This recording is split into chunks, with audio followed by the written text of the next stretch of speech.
सैन्य कार्रवाई को रोकने का समझौता आज शाम को हुआ था। पिछले कुछ घंटों से इस समझौते का पाकिस्तान की ओर से घोर उल्लंघन हो रहा है। भारतीय सेना जवाबी कार्रवाई कर रही है और इस निपट रही है। ये अतिक्रमण अत्यंत ही निंदनीय है और पाकिस्तान इनके लिए जिम्मेदार है। हमारा मानना है कि पाकिस्तान इस स्थिति को ठीक से समझे और इस अतिक्रमण को रोकने के लिए तुरंत उचित कार्रवाई करे। सेना ने इस स्थिति पर कड़ी नज़र रखी हुई है और उसे किसी भी अतिक्रमण से निपटने के लिए ठोस और सख्त कदम उठाने के लिए आदेश दे दिए गए हैं। Good evening.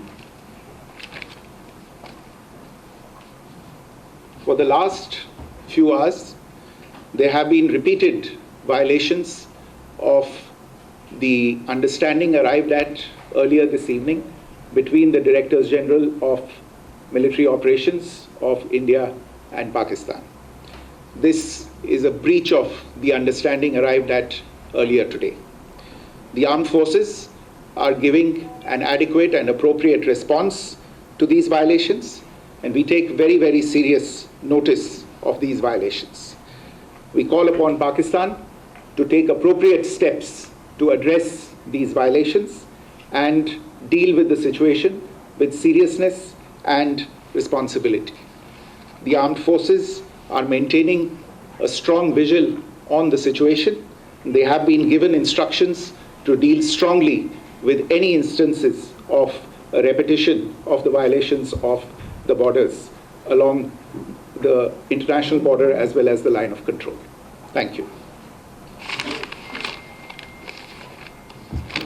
कि पाकिस्तान ने समझौते का घोर उल्लंघन किया। They have broken the ceasefire. लेकिन यह कहीं पर भी नहीं कहा गया कि ceasefire is off. There is a difference. यहां पर एमईए की तरफ से कहा गया है कि पाकिस्तान ने समझौते का उल्लंघन किया, लेकिन यह नहीं कहा है कि समझौता खत्म हो गया। इन दोनों चीजों में बहुत फर्क है और एक डिप्लोमेट हमें यह बेहतर बता सकते हैं। सुशील जी हमारे साथ हैं। सुशील सर, समझौते का उल्लंघन किया, पाकिस्तान से हमने कहा है कि इन ऑल सीरियसनेस इसको इवैल्यूएट करें और इसके ऊपर आज अपने हिसाब से कार्रवाई करें। योर टेक सुशील साहब।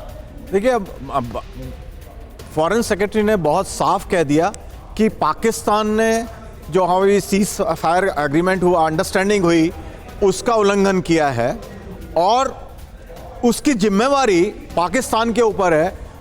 जहाँ तक भारत सरकार का सवाल है, भारत बहुत क्लियर है इसमें कि अगर सीज फायर वायलेशन होगा तो भारत उसका जवाब देगा और सेना को उसकी पूरी छुट्टी, उसके पूरी उनके पास में अधिकार है कि उसको एप्रोप्रिएट जवाब दिया जाए। तो इसमें भारत ने अभी हमने ये नहीं कहा कि बिल्कुल हम ख़त्म कर रहे हैं, हम अगर उन्होंने फिर उल्लंघन कर रहे हैं अगर वो